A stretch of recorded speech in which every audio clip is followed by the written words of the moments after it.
I'm your average Joe. I ride the bus to work. I work from 12 a.m. to 3 p.m. I have a small house, and my name's Greg.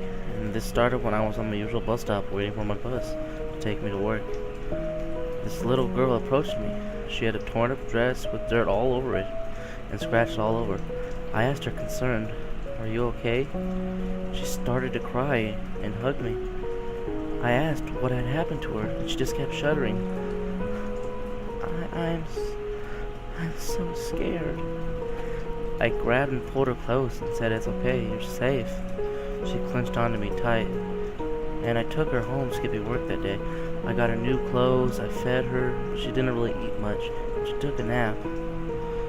She kind of grew to be a daughter of mine. She's been living in my house for about 2 months.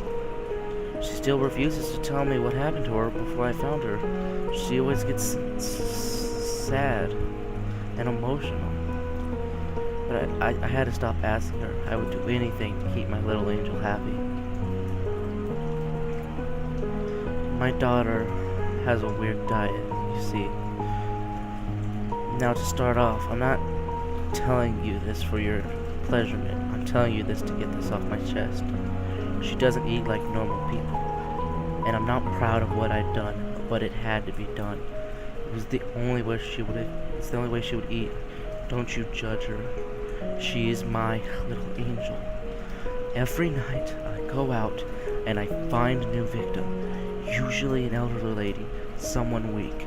I don't care what anyone thinks. She's not a monster. She's my little angel, and I'd do anything to protect her. But things started to take a turn for the worse. She started to caress specific people, like the neighbors or someone we see on one of our walks. It's getting hard to hide my tracks, but as long as she eats something, I'll be happy.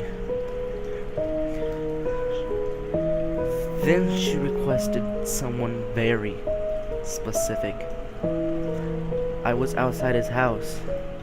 He had a license plate, as if he'd just moved in here. He kept looking at his shed nervously. I could tell immediately this was her father. He was probably looking, making sure his food didn't escape. I knew suddenly this was the man who ruined my little angel's life, who made her the way she is. I would have no problem killing him, but I couldn't. She wanted him alive. I knocked on the door. He answered, looking through the blinds first. Threw a sack on his head, threw in my car, tied up. Thank God it was nighttime, so no one was awake. I removed the bag. It was tied up in my basement, and ran up to tell my angel her surprise was ready. She was so excited. I entered the basement and was greeted with a baseball bat to my knee. I fell, immobilized. My little angel tackled him, biting his leg. She grabbed the baseball bat and bashed him over and over again with such amazing strength. I watched as he cried, screaming, "You're not my daughter!"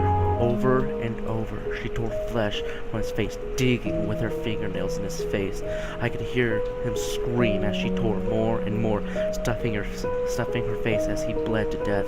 I laid there, watching her eat him for hours. She stood up and looked at me and said, I'm still hungry, Daddy. I can't get you anymore. My leg. I can't move." She looked at me as if she saw me like prey. She said, "He'll do, Daddy." She walked over to me slowly, holding the bat. I crawled with all my power to the laundry room located in the basement. I shut the door and leaned against it, buying me some time. There's no other way out. So I stopped and wrote this note to warn you of this monster.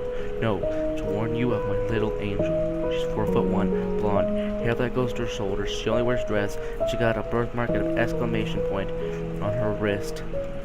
I'll hide this note in the dryer, hoping someone finds it. I have to stop writing now.